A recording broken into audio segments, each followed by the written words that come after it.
Hello, and welcome to Unparliamentary Language, a podcast that is news. And how are you, Rob? I'm very well, thank you. How are you? I'm very well. I've been playing with my new toy, as some of the listeners may have just heard. So I've got a new amp that even does the flashy green thing when you're talking. I'm very impressed with, which also means I can send my old microphones off to some of our other podcasts that we have. So a general audio improvement across the entire TTSS brand, essentially. So that's good. Yes, I agree. From personal experience, I can attest there's nothing better than playing with a new toy. I was going to make a joke, and then I just couldn't. It writes itself, really. No need. So this week we're going to do something slightly different. We haven't got a main story as we've had before.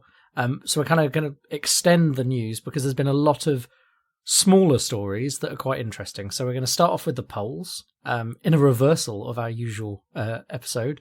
And then we're going to walk through a few stories, maybe 5 or 10 minutes at a time.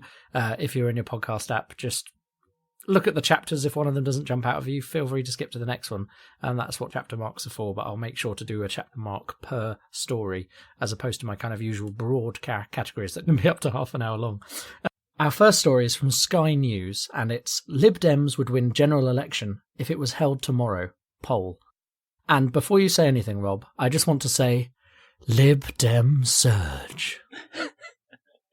Oh, that's a sexy phrase to be coming into my ears right now. No, yeah, this is exciting news, particularly if you're a Lib Demer, that the Lib Dems are leading the national polls, or at least were for a very brief period in time, with lots of caveats, which I've got to describe.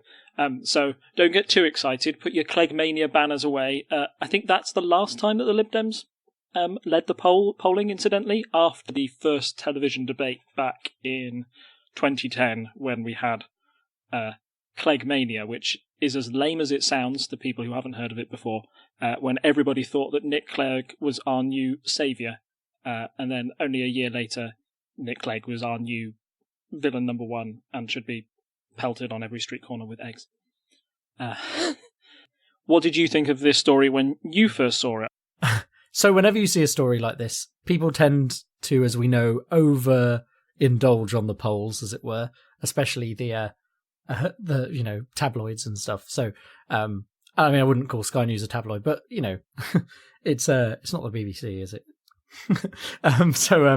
Yeah, I was obviously a bit cautious, and I had a bit of discussion on another Discord server I'm on with some people about it, I think.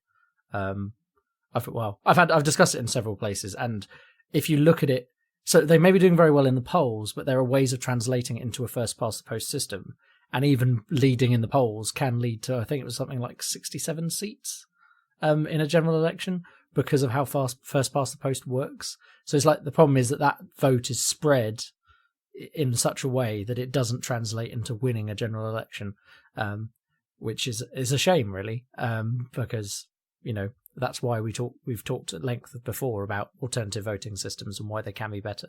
But yeah, I mean, obviously it's good for the Lib Dems.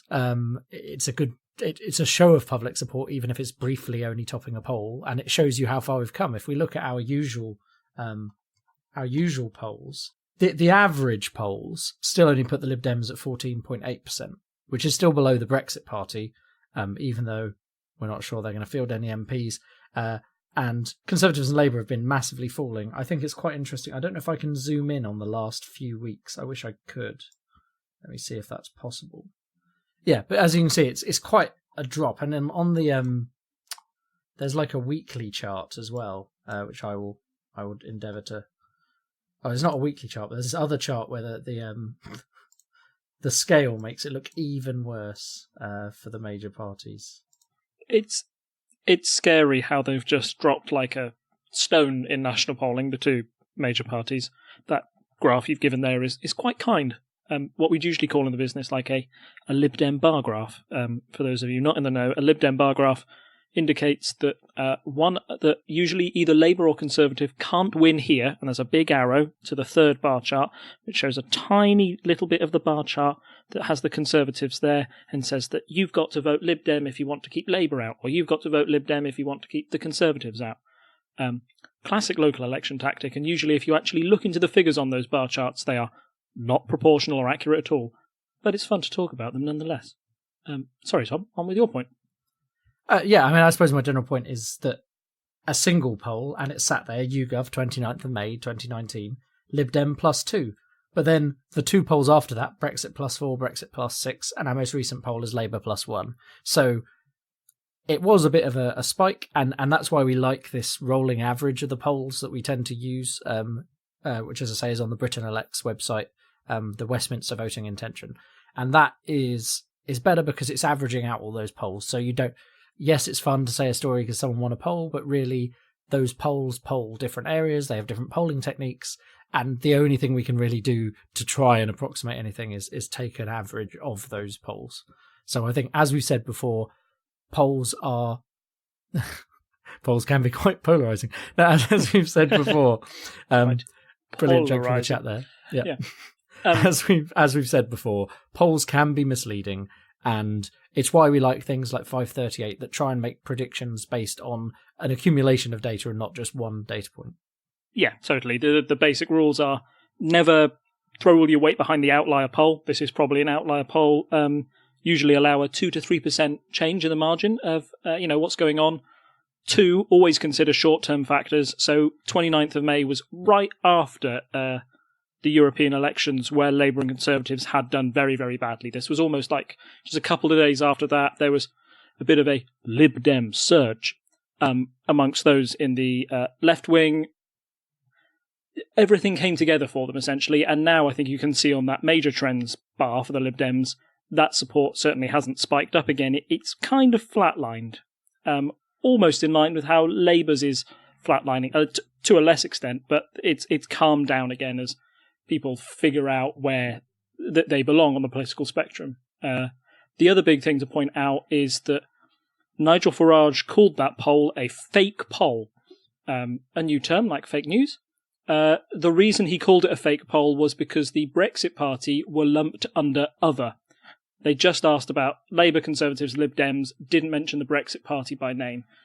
For Nigel Farage, this is proof of a great big conspiracy against the Brexit Party. For those of us who live in the real world, it's knowledge that the Brexit Party were pretty young, and most people weren't even considering entering them into a general election scenario. It was, all about the European elections for the Brexit Party.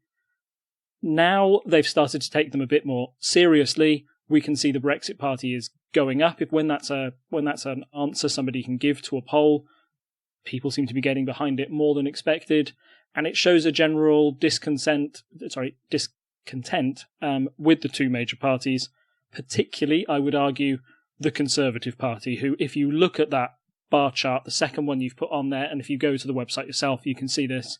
The line for the Conservatives, as it dips down at the same time, the Brexit Party one just goes right up. And even though Labour are also losing votes to the Brexit Party, they're not doing it on anywhere near the scale that the Conservative Party are at the moment. And I think if you just look at that particular screenshot, that current snapshot of where it is now, you can see Conservatives Labour lost a bit before, which was when we were talking about that fact that the Conservatives were saying fairly steady despite all of the various issues going on with Brexit. And then Labour kind of plateaus and the Conservatives just drops, and that's the rise of the Brexit Party.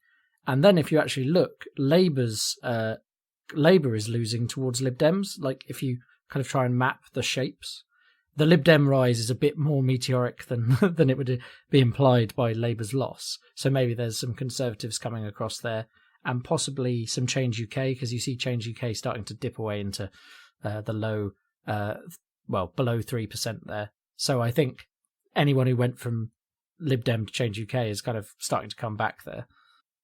Yeah, a quick note on Change UK as well. It was revealed earlier this week that 5 of the MPs who formed Change UK, so 5 out of the 11, have left the party, including Chuka Ramuna, who's the biggest one, which probably shows it's one of the shortest lifespans of a political party I can think of in recent memories, and shows that sort of experiment to capture the middle ground ultimately failed, and they lost out to the Lib Dems, as you rightfully pointed out.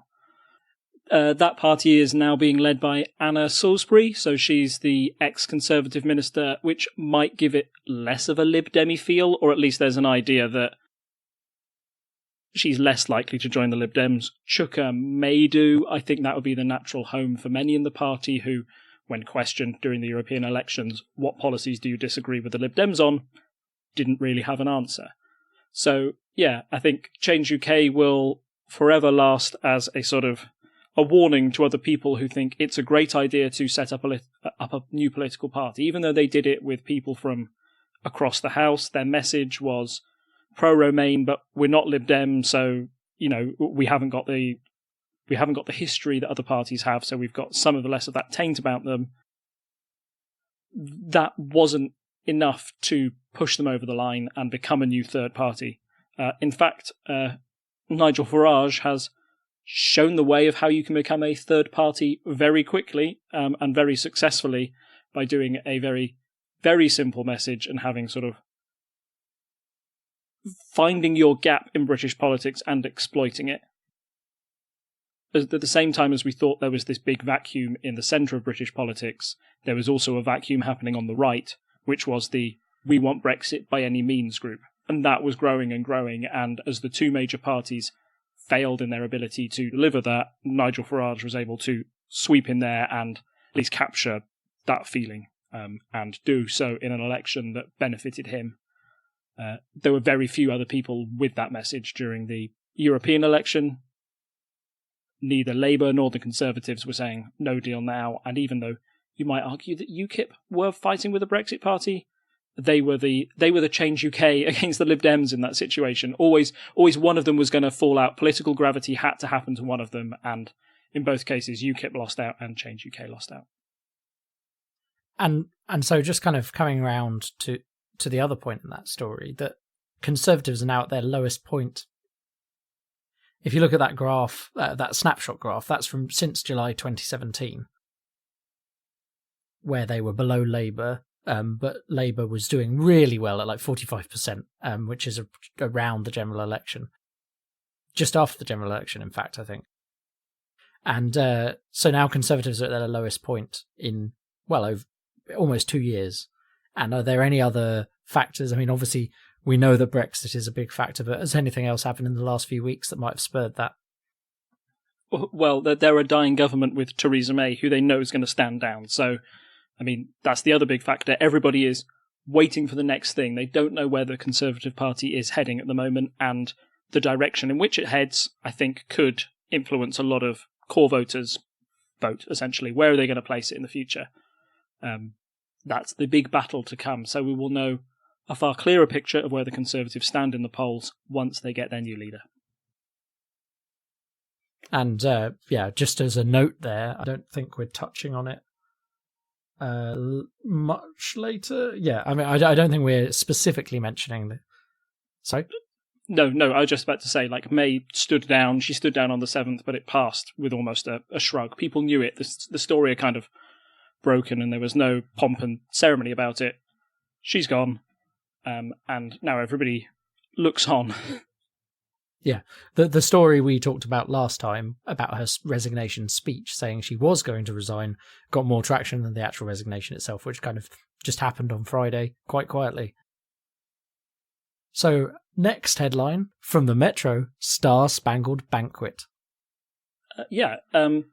Trump came to visit, if you noticed. Yeah, just a tad.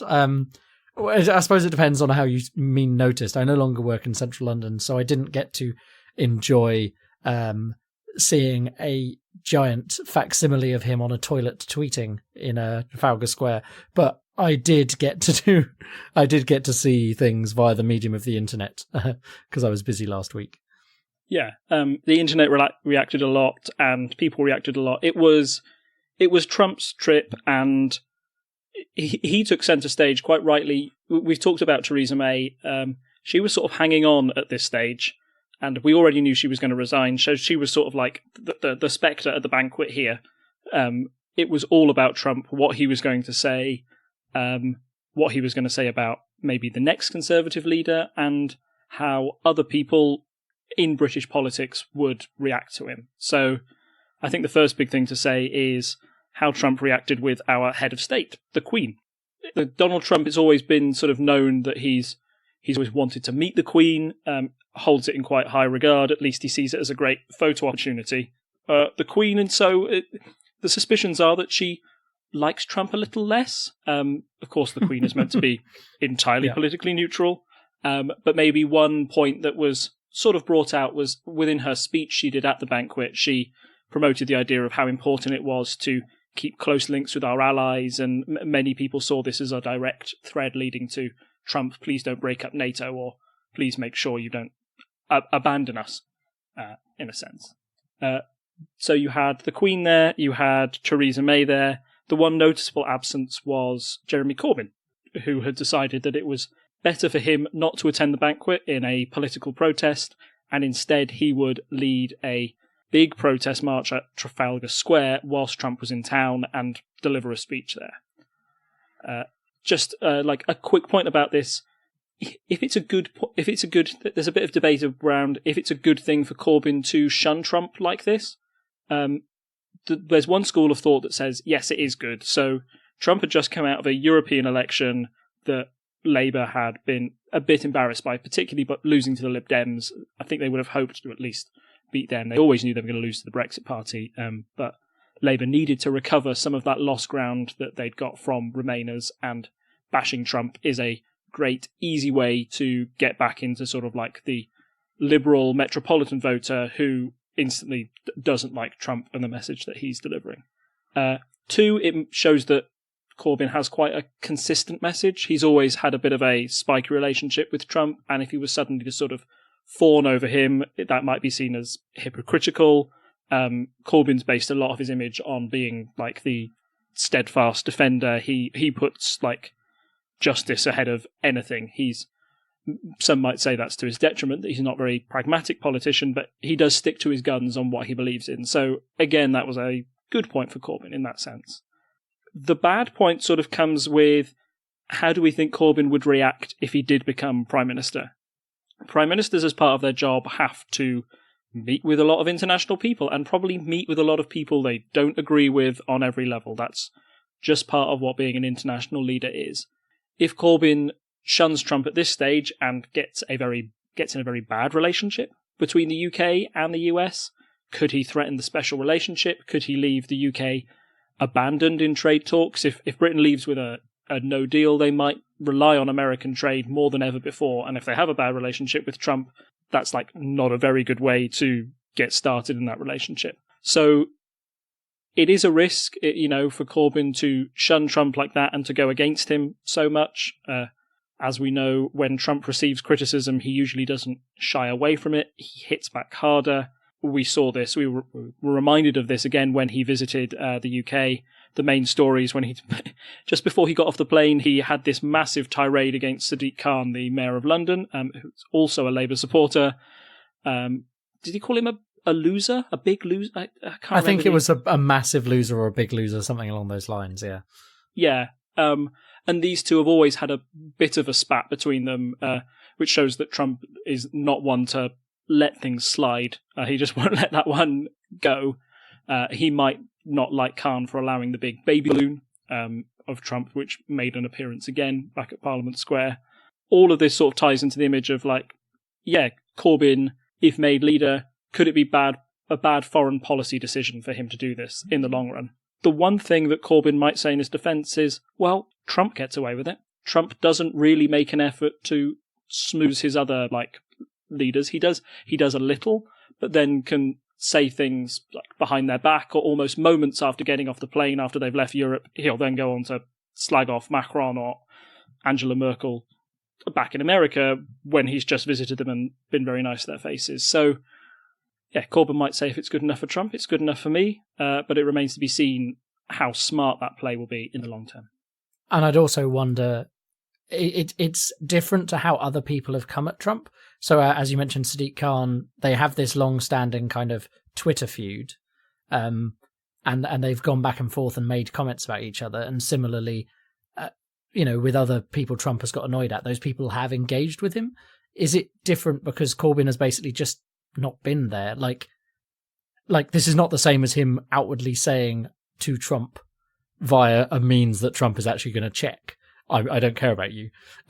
Whereas, his supporters know what he's doing, but does Trump even realise he's been slighted in that way? Yeah, I think that's very possible. I know that Corbyn hasn't directly called Trump out on Twitter, and that seems to be the way to really get Trump's back up, So I think that tactic might play into it.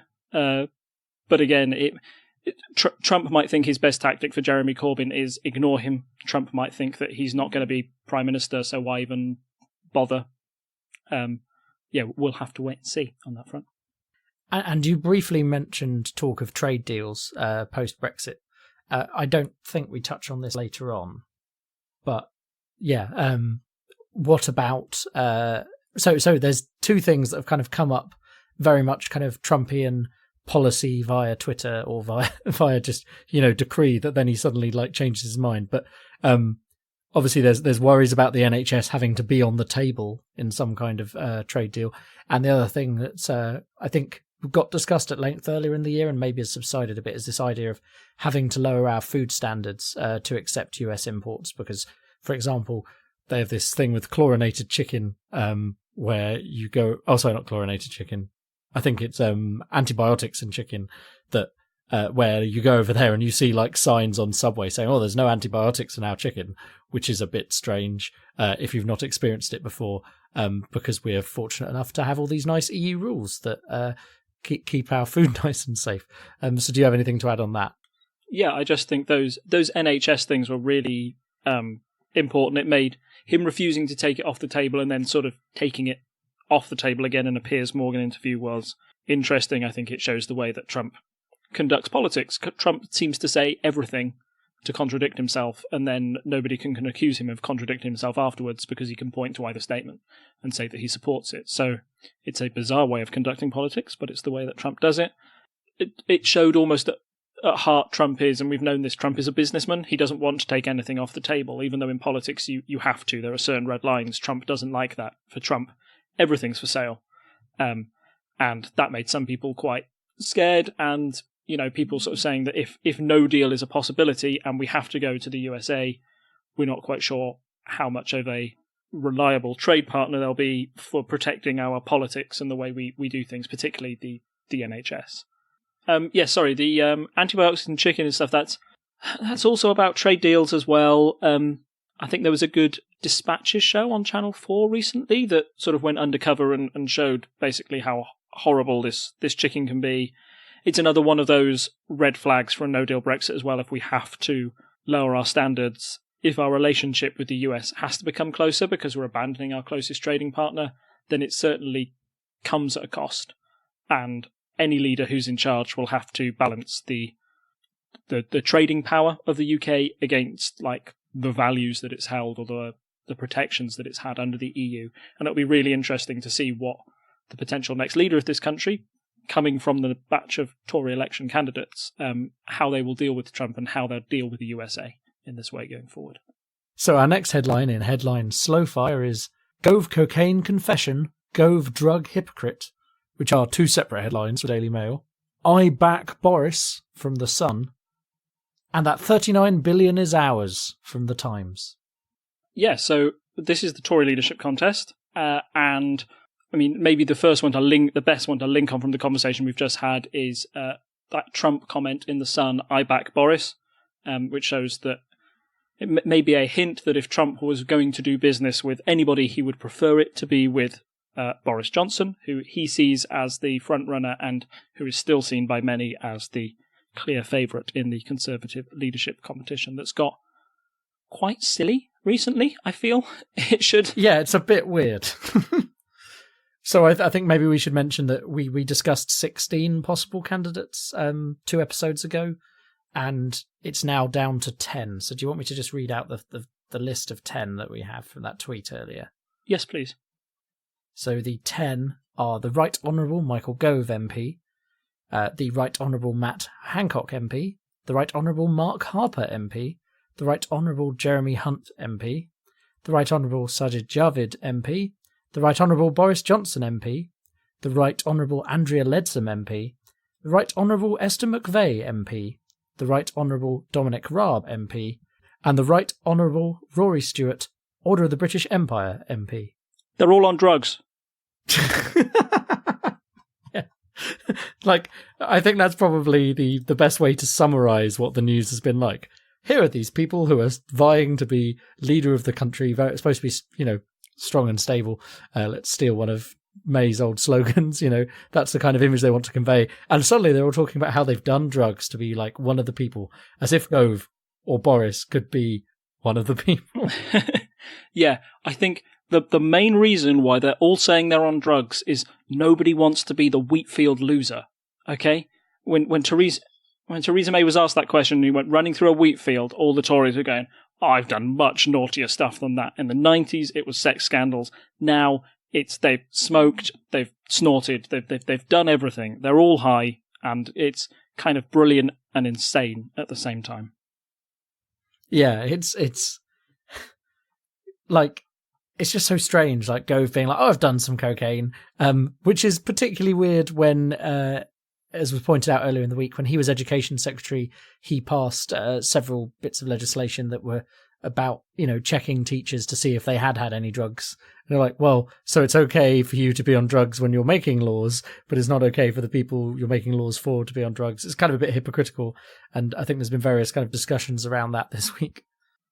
Yeah, so the article I wanted to bring up was one from Stephen Bush, who writes for the New Statesman, and in this Twitter line he just says, what all these I took drugs confessions reveal is the difference between recreational usage and life-ruining addiction, which is a combination of social support networks, affluence and genetics, none of which are best dealt with by law enforcement. Essentially saying that it's mad that these Conservative candidates all can say, I've done drugs, while at the same time pursuing quite a hardline anti-drug policy that is entirely based on locking people up rather than looking at other causes of drug addiction and how you can help people who get into that mess. So I think that's the more serious side of this story that's come out. Like we say, Gove seems to be like quite badly hit by this. Cocaine is obviously seen as more of an extreme drug than marijuana, and could even lead to him being banned from travelling to the United States because he confessed doing so. Maybe the biggest light, or maybe the bigger political problem behind it, was that when he did all these drugs 20 years ago, just days or maybe even hours afterwards, he wrote a big piece for a newspaper essentially explaining why drugs were so bad and why we should lock up everybody who does cocaine, which led to the second headline from the Daily Mail, Gove, drug hypocrite. So all of that tied together makes it for a very confusing situation. Gove just appears to have tried to have outdone everyone with his drug story. Like, hold my pint, guys. I did this many drugs. Now I'm the coolest. And yeah, as usual, he's missed the mark quite severely. So typical Gove. Let me do it, David. I can do it. We're just going to keep, every time Gove ends up in the news, we're going to refer you back to that comic because it's hilarious. It's the best. It sums him up entirely. So yeah, so that's the weird drug stuff, which is like a good side story. Oh, so it just reminded me of the other tweet that I saw. This might be one for UK listeners only, but do you remember Richard Bacon? Yes. Famous Blue Peter, the disgraced former Blue Peter presenter, which is at least better than being disgraced former Defence Secretary. Yes. He was fired from Blue Peter because he was found to be doing cocaine whilst he was, not whilst on set or anything, but while he was in the employment of the BBC as a Blue Peter presenter. Blue Peter presenters are meant to be seen as like a very Enid Blyton kind of famous five almost figures. They're, meant to be holier than thou. So it was a massive scandal at the time, and he lost his job. For American listeners, they're equivalent to how the actresses who played Disney princesses used to be treated. Entirely so. And it was just Richard Bacon commenting on the headline, Gove regrets cocaine after 20 years. And his comment was just, gosh, I usually felt regret after 5 to 6 hours after taking the stuff. He must have taken loads. So that's been the most amusing story of the Tory leadership election. The other one I want to focus on is like Boris making his big pitch. I think I said last time when we quickly went over the candidates that I thought Boris was going to be the clear front runner amongst the public, but he might not be from within the party. Oddly, the party seems to be supporting him quite a bit, or at least the ERG faction. I know that Jacob Rees-Mogg has already got behind him, and every day on Twitter I see a new MP sort of coming out saying, I back Boris. So if there's going to be a time for him to make the final two, this is it. So now the next question comes, how does Boris appeal to those 10,000 or so, or no, it's not 10,000, it is more than that, sorry, about 100,000 or so Conservative members who will be able to vote in the second stage of voting? Two big things have come out in the week. One is the headline you read, which was that 39 billion is ours. That suggests that Boris Johnson is going for a no-deal Brexit, so a quick Brexit, so he can try and get all those votes from the Brexit party. Also shows that he's going to be tough on the EU. He's going to, make sure they get the best from Brexit. He's not going to pay it, even if it, causes a bit of trouble. The Conservatives tend to like that fight, particularly the hard Brexiteers. That's hard Brexiteer language there. His second strand is the news that's broken today that he would support a tax cut for those earning over 80,000.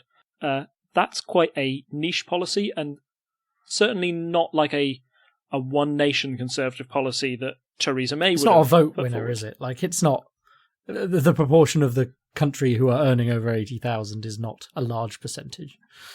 But that's the wrong question at this point in time. The right question is, what percentage of 100,000 Conservative members are earning over 80,000 yes, pounds indeed.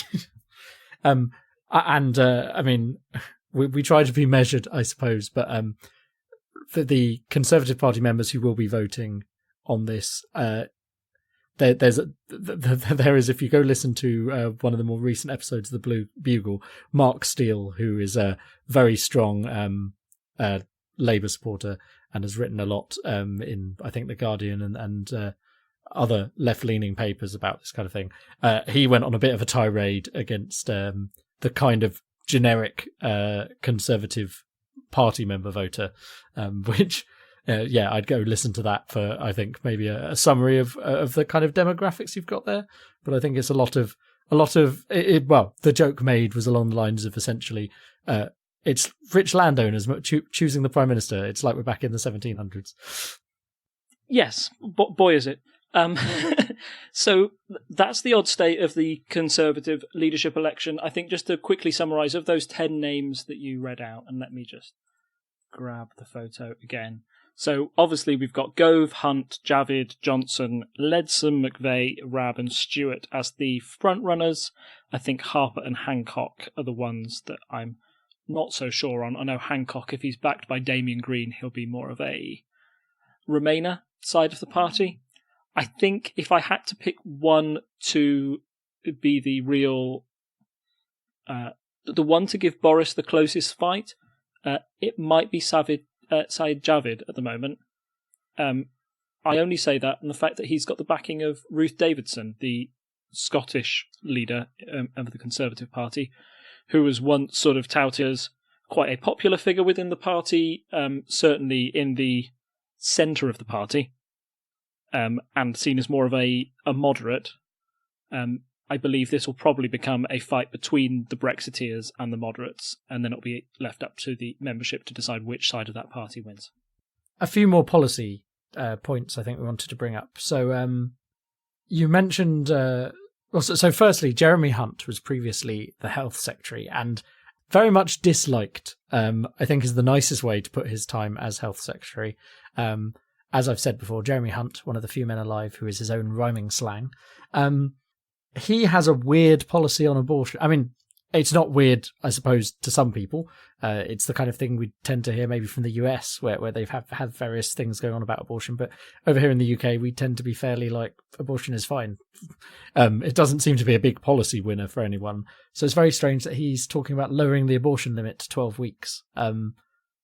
And I don't know if he thinks because he was head of the NHS for a bit, he gets to decide what women do with their bodies or something. But it's a very strange policy that seems very out of left field, even for the Conservatives. It doesn't seem to tie in with any big vote winner that I can think between any big demographic, maybe between hard-right conservatives, but if that's his pitch to get them on board, I feel they would value a hard Brexit policy rather than this hard social policy. I think maybe with 10 candidates in the field, it's a very crowded field, and you need to do something to make yourself stand out. And not everyone is Boris Johnson. The big benefit Boris Johnson has is that he automatically has the ear of the papers. He's got that kind of, what's the French for va-va-voom, Bobby? You know, like all of that. He's got that certain, what the French would call a certain I don't know what, about him, that instantly gets him the attention of the media. Everybody else has to fight for those scraps. So that's why you've got Gove saying mad things about doing cocaine. That's why you've got Rory Stewart saying he did opium. That's why you've got Hunt saying this abortion policy limit that, although it sounds mad, gets him a bit of headline space. These people are trying to vie for the attention of the members, and if they want to fight Boris, then they're going to have to be a bit different, or at least start differentiating themselves in some way, or they'll just be left by the wayside. I went through that list of 10. You know, I said about Hancock and the other one who I've already forgotten, which shows how poorly his time is going. Mark Harper. It's very similar to Matt Hancock. It's very easy to get them confused, I think. Yeah, they could be the same person and I wouldn't know. It's like... it's two white men in blue ties running for the Conservative Party leadership. We can't tell them apart. Exactly. So it's hard to... You don't want to become one of those also-ran people. So making a statement like that helps you get noticed. If it'll actually help you win the leadership election is an entirely different question. And I feel maybe the person who's doing the most earnest job of trying to put sensible policy decisions forward is probably Rory Stewart, the one who looks like an unfortunate Aardman creation. I was going to say he looks a bit like a kind of mid-level professor, maybe an associate professor, someone who's like still trying to make it to the top spot. But, you know, looks constantly like he's running from one meeting to another. But I think he's probably, out of them, like, if I had to pick someone to have out of that list, he's probably the one I'd pick. But I think he is probably the most left-leaning of all of the candidates. I don't think, as we said last time, I don't think he's going to really stick it out in that field. We don't think Esther McVeigh is really going to get anywhere. Harper and Hancock, no one knows who they are. So that kind of whittles it down to 5 already. Dominic Raab is currently second in the running, according to the bookies, which worries me slightly because he doesn't know that we're an island, or at least didn't until recently. I still kind of feel like we're probably going to get Boris versus Sajid at the end, but I don't know. I suppose it depends. Like, it depends whether the kind of image we have of a Conservative Party member will go for the kind of shrewd move of having Sajid there as a vote winner, because at a general election, I think he could do quite well. You know, self-made man, son of an immigrant, etc. All kind of builds into that. Well, he's doing Conservative policies and is in the Conservative Party, so hopefully we'll get most of the Conservative votes he normally would, but also could appeal slightly across the aisle. Even if you don't necessarily agree with him, it seems like he seems like a good choice for a leader. But I don't know if they will vote that way at all. I also don't really know what the party feels of Boris. This is the problem. Like, this is one of those things where we don't have contacts, you know, deep in the middle of Westminster. Well, I have one or two, but they're not Conservative Party members. They don't have that kind of feel for how the how things would go. And I wonder if, like, I think the thing with Boris is he seems to be a bit useless, and I think actually he is a bit useless. I don't think there's enough of an act there. And I wonder if people who see him all the time have seen through his kind of buffoonishness. Yeah, I think that's the one thing that civil servants seem to say about Boris, particularly as his time as Foreign Secretary, was this isn't an act, he's just bad. He appeared not to know, and it was that I think there were comments saying that it was embarrassing having to turn up to some meetings with somebody who clearly hadn't read the brief or clearly didn't know what they were saying. And there's a sort of a thick of it style documentary that followed Boris around whilst he was Foreign Secretary, and I would recommend people watch that because it's a fascinating insight into what the Prime Minister of our country could be.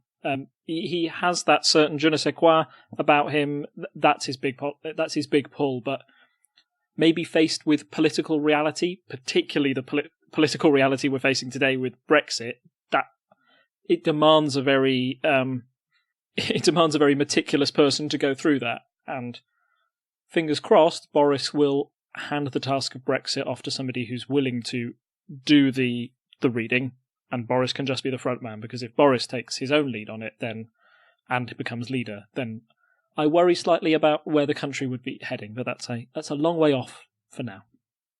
So all this talk about polls and party leadership and all of that, we always say the best poll is an election, and there was a by-election in Peterborough. So what does that tell us? Well, what does that tell us, essentially? How can we have a look at that? So I don't think we have a headline directly for this one, but there was a by-election in Peterborough.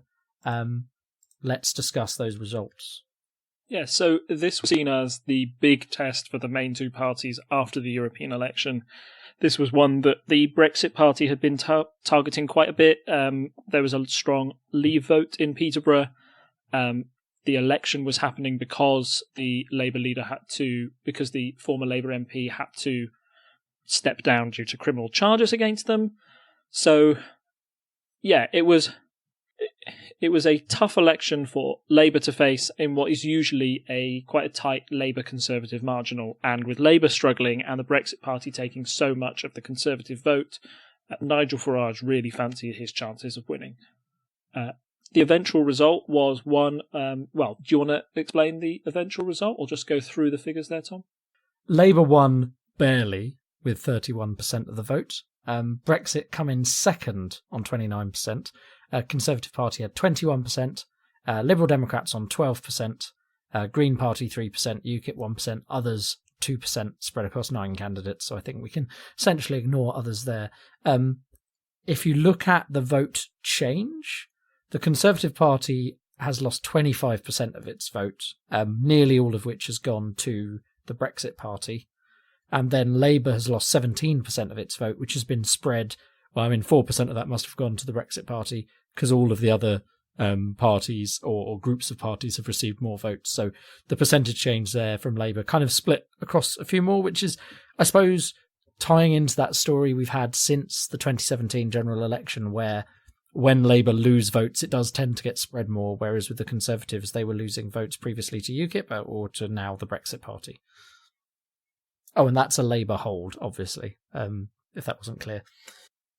No, that's entirely right, and the way that those vote percentages shown, even though there's a lot of things about by-elections which are slight caveats, we've got to remember that by-elections usually act as more of a protest vote than a normal general election. People see it as a chance to get their views across no matter what. That's why you had 15 candidates standing from everywhere.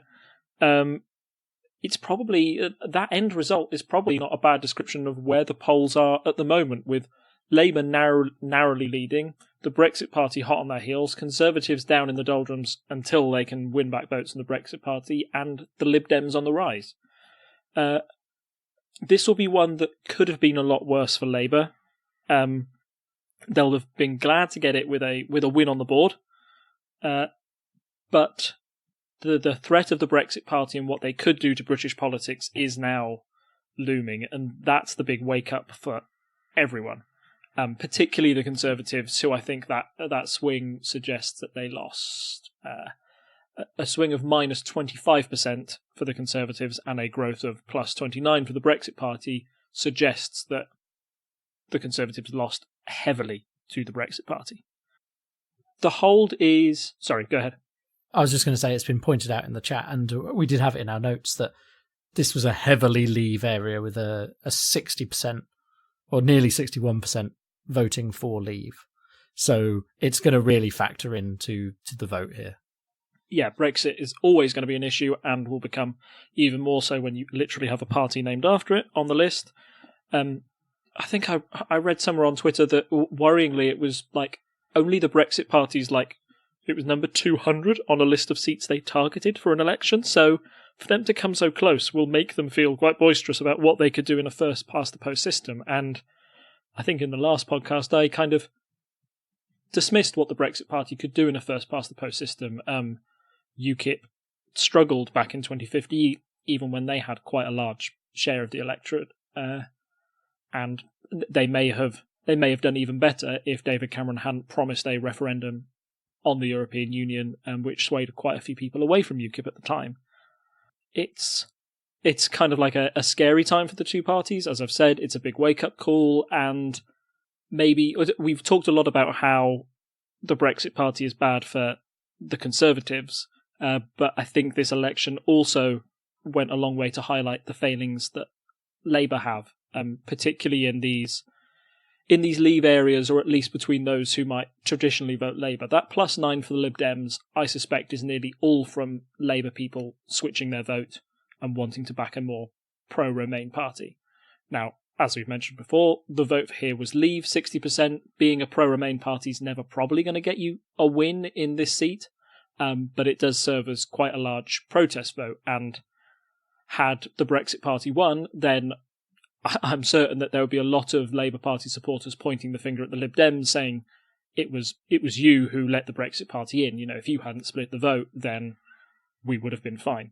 But it's also a warning for the Labour Party that they've got to do better to hold Remain voters as well, or they're going to maybe lose out in these key Labour Conservative marginals. It also highlighted, unfortunately for Labour, the problem of anti-Semitism that's surrounded the party. The candidate who won had been involved in a minor anti-Semitism scandal where she'd liked some anti-Semitic Facebook posts, and her apology for it was practically non-existent. When asked directly about it, they sort of said that, oh, she's disavowed those posts and they were a long time ago.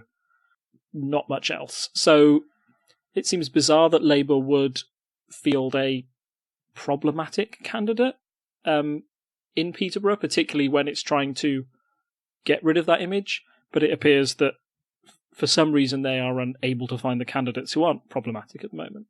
Finally, just talking about Labour and the Liberal Democrats again, there was one story that broke quite soon after we recorded the last episode, and that was of Alastair Campbell. Oh, yes.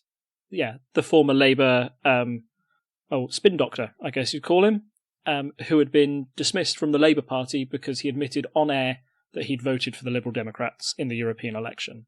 Voting for another party is against the Labour Party's code of conduct, and he sort of got a generic email to him saying, you said you did that, you're out. Alastair Campbell has reacted quite strongly to this, saying that, he's Labour through and through. The reason he voted Lib Dem was to send a message to his party, which, he thinks he did. He thinks Labour has now taken on a much more strong Remain stance in the wake of those European elections. So he achieved his aim, but if they're going to throw out everybody who voted Lib Dem, then there might be quite a few sort of former MPs or lots of people that he knew. He said he got lots of messages of support from people that said, hey, I'm Labour, but I voted Lib Dem as a protest in this last election as well. So there's a lot of people sort of holding their hands up and saying, I'm Spartacus, so's my wife, all of that jazz to try and save Alastair Campbell. The other thing that was highlighted was how quickly Alastair Campbell had been dismissed for what many thought was quite a minor discrepancy compared to the other sort of long-running anti-Semitism cases within the Labour Party that had not been dealt with or had been ended with a slap on the wrist, or the investigations were still going after years. I think the MP Jess Phillips wrote in her Twitter post that, the Twitter user, the members of the Labour Party who had a death threat against her, that case was still ongoing after a year. Meanwhile, it took a couple of days for Alastair Campbell to be dismissed. The Labour Party has got to sort out its problems in its disciplinary channels and how it deals with this sort of dissent within the party. In short, it's a real mess for Labour, and whenever they think they can take the initiative, it's sort of taken away by a massive own goal, by stuff that shouldn't be happening for a major political party. They should have this stuff sorted out by now. You could say, in something that I've always said, and is totally an original fact of my own, is that it's really dropped them into a Campbell soup.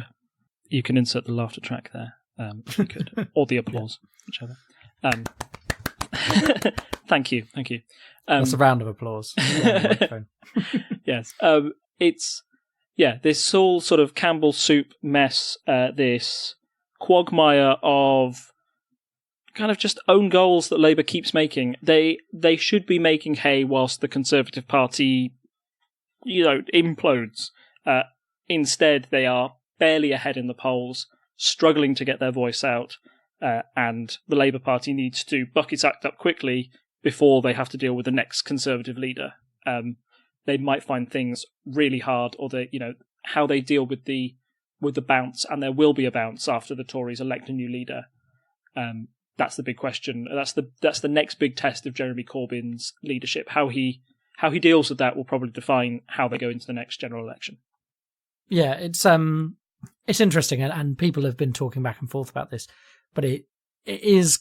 I think it's worrying that the fact that, as you say, they've come down very quick and hard on this, and they've had these issues with anti-Semitism, especially when it seems to be levelled at people who are maybe not necessarily in Corbyn's inner circle, but are seen as supporters of Corbyn. And I think there is this weird war going on inside the Labour Party between the new Labour group and the kind of old Corbyn group and the newer Corbyn group as well. And it's a bit strange how things are going about. And because it's all behind closed doors, we can only really guess from the outside. It's a bit like black box testing, where you just see the weird results from the outside and you don't really know what's going on inside. It's a real mess for them. I think a quick point on that hard and fast rule is that it is a rule. I believe Owen Jones sort of put up a quick defence on the day of why Alastair Campbell got dismissed. Quite simply, he broke the rules. There is a rule that says that you broke the rules. That's why he got a generic email. That's why it was so quick, because it's such a clear violation of policy that you can go, oh, you admitted that on national TV. That is breaking the rules. You're out. However, it's one of those questions of, he broke the rules, yes, but is it a good political move to ban one of your sort of potential biggest advocates and a person who's probably a bigger problem for you outside the party than he is within? You want to keep people like Alastair Campbell on your side and still fighting for the Labour Party, because you know what damage he did to his enemies during the Blair years. He was a formidable spin doctor for a reason. He's the reason we have Peter Capaldi's angry Scottish character in the thick of it, because he's supposed to be Alastair Campbell, but fictionalised. So precisely. So you don't want Malcolm Tucker angry with you, as I'm sure you can attest. So, yeah, an odd situation for Labour. Like I said before, they'll be happy with the win, but I think this result is ultimately indicative of the mess British politics is in, and how divided we are as a country. You see that Labour scraped by, but they scraped by with 31% of the vote, and quite a lot of people, you could argue that the majority against that, of the Conservatives, the Brexit Party, and the Lib Dems, maybe none of them would really be happy with the Labour candidate winning. If you've got just over 60% against you, even though you won in a first past the post system, still means that you are quite unpopular amongst the large majority of people as well. And that's the big problem with our politics at the moment. We can't come to a clear decision. There's no definite 50%. Yes, that's the clear majority say that. It's, a huge sort of jumble of ideas.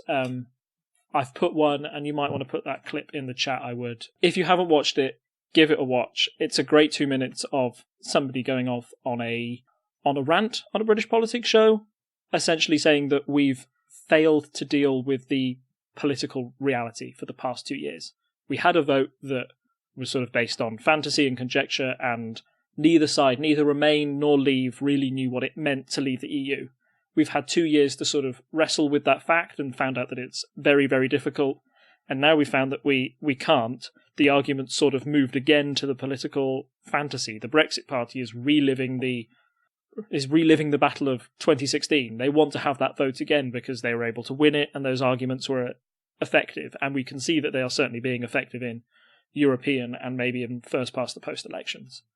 The problem comes when you are so disengaged from political reality, and that we delve into this political fantasy, that when we have to hit reality again, we'll hit really hard.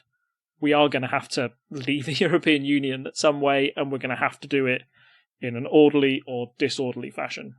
We need to sort our stuff out by October the 31st.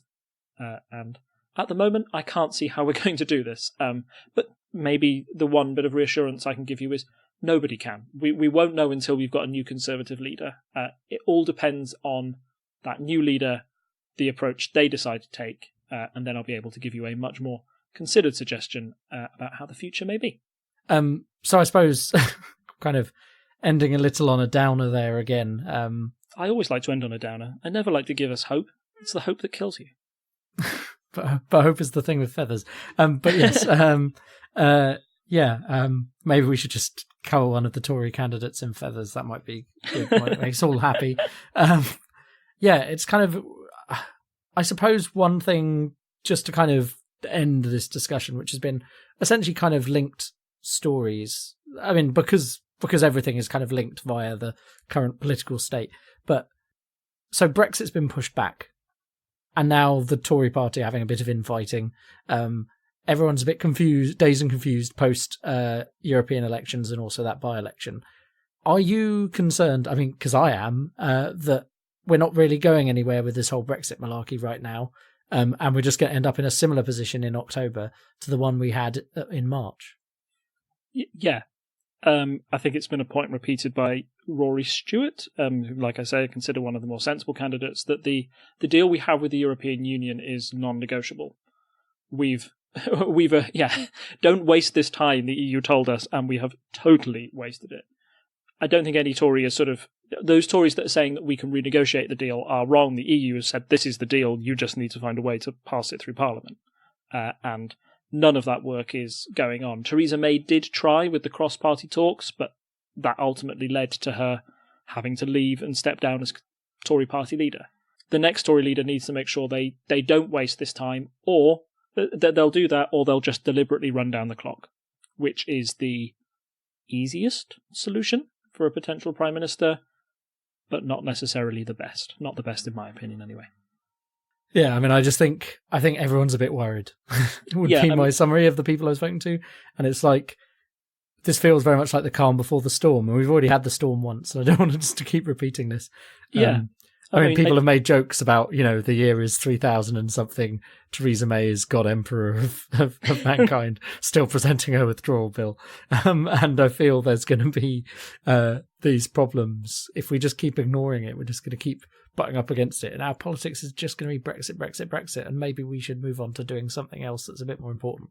I'm not saying Brexit isn't important to deal with, because now that it's like Pandora's box, now it's open, we have to deal with it in some way. But there's other policies that need to be thought about, and not only thought about, but fought over, in elections. We can't just be doing Brexit back and forth until we die, until we just have a Brexit party and a non-Brexit party. So, yeah. I suppose, despite my best attempt, we've kind of ended on a downer anyway. Yeah. But yeah, it's a bit of a mess. Sorry. Terribly sorry. It's very British of us. Yeah.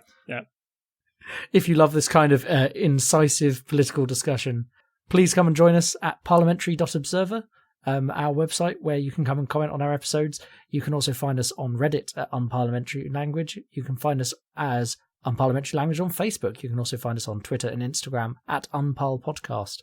And of course, if you feel so inclined, you can join us on patreon.com/TTSS, where you can donate to all of our shows at once. At the moment, we're working out what kind of perks we should offer. Obviously, you get the feeling of having helped your creators you like, but also we get to give but also we've been doing things like taking the headlines and putting them in as kind of special bonus content. I'm going to record a little thing at the end of this episode from one of our listeners as bonus content. So if you're listening live, or if you're a patron, you will get to hear that. So yeah, come along and join us on Patreon as well. And of course, if you don't have money to spare, you can rate us and subscribe on every service imaginable. 5-star ratings do help. They move us up the chart positions. And we see that, we get to read those reviews, and that's really lovely as well. So, if you like our show, support us in any way you can. That's great. And we'll just keep on wittering here, but it's always nice to feel loved. So I believe it's good night from me. And it's a good night from him. Bye. Bye. Bye. Bye. Bye. Have some hope. Have a bit of hope from me. Bye.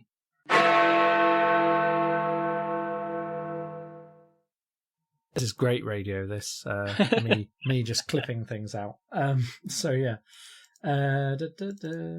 We might have to bleep that out. I don't mind. Or bleep, or if I have to re-record it. But yeah. We'll keep that in with a bleep. It'll be fine.